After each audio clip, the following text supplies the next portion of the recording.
Pencernaan. Sebelumnya, perkenalkan, nama saya Windy Naila Faiza Ramadhani dengan NPM 24220191.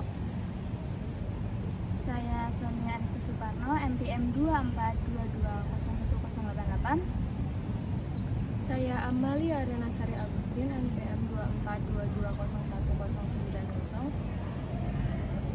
Saya Naira Fajira dengan NPM 24220196. Saya Jennifer Angelika dengan NPM 24220197. Saya Tiara Kapurika Diarsya dengan nomor NPM 24220186.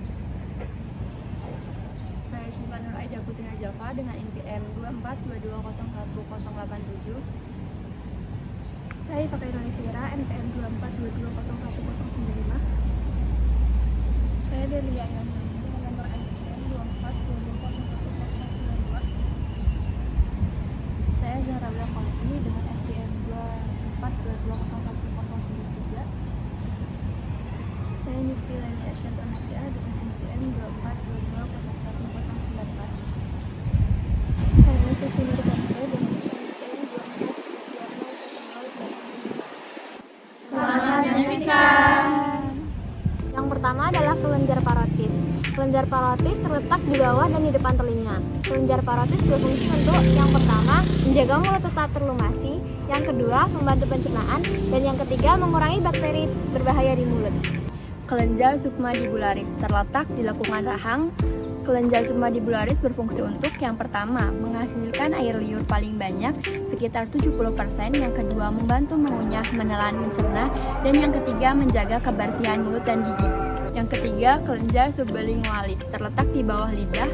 Kelenjar sublingualis berfungsi untuk yang pertama, memproduksi air liur mukus, yaitu air liur kental yang kaya lendir tapi tidak mengandung enzim. Yang kedua, mengalir air liur ke semua area lantai mulut atau permukaan mulut sisi bawah. Yang keempat, laring. Laring juga memiliki fungsi untuk menyalurkan makanan ke dalam sistem pencernaan dan mencegah tersedak. Yang kelima, batang tenggorokan atau trakea. Tidak memiliki fungsi dalam sistem pencernaan, tetapi tenggorokan yang termasuk bagian dari tenggorokan memiliki fungsi dalam sistem pencernaan, yaitu sebagai saluran yang dilalui makanan dan minuman, memastikan makanan tidak masuk ke trakea sehingga tidak tersedak. Yang keenam ada kerongkongan. Kerongkongan berfungsi untuk mengangkut makanan dari mulut ke lambung melalui gerakan peristaltik. Yang ketujuh, lambung. Lambung berfungsi sebagai tempat mencampur dan mencerna makanan dengan asam lambung dan enzim pencernaan seperti pepsin, serta melindungi tubuh dari zat berbahaya.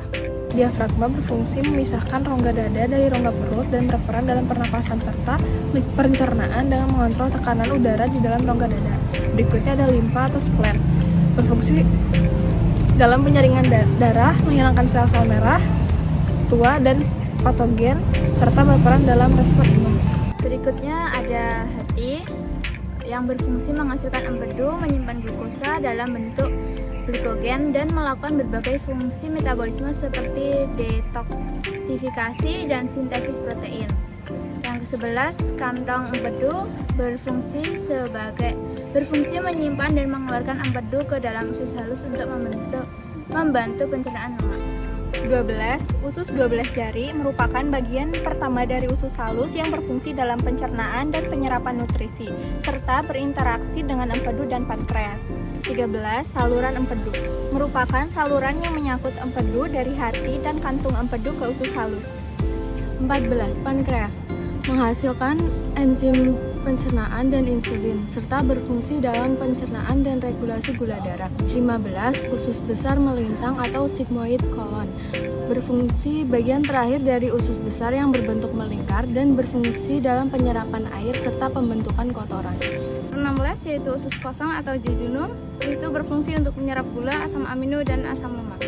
Di nomor 17 ada kolon ascendens, yaitu bagian pertama dari usus besar yang berfungsi dalam penyerapan air dan pembentukan karbon. Yang ke-18 yaitu sekum. Sekum adalah bagian terakhir dari usus halus yang berfungsi sebagai penyerapan air dan pembentukan kotoran serta berhubungan dengan usus besar. Usus buntu vermifosis merupakan susus otosilindris yang melekat pada usus besar, berasal dari dekat katup, ilesokal, dari fundus cecum atau batas posteromedial cecum sekitar 2 cm dari pertemuan cecum dan ileum. Yang ke-20 ada descending colon yang berfungsi untuk menyimpan sisa makanan sebelum melewati colon sigmoid dan rektum untuk dibuang. Ke-1 ada colon sigmoid yang berperan dalam penyerapan air serta pembentukan feses. Rektum adalah bagian terakhir dari usus besar yang menyimpan kotoran sebelum dikeluarkan melalui anus. Anus adalah saluran akhir sistem pencernaan yang mengeluarkan kotoran dari tubuh. Sekian video penjelasan dari kelompok kami. Kurang dan lebihnya mohon maaf. Wassalamualaikum Assalamualaikum warahmatullahi wabarakatuh.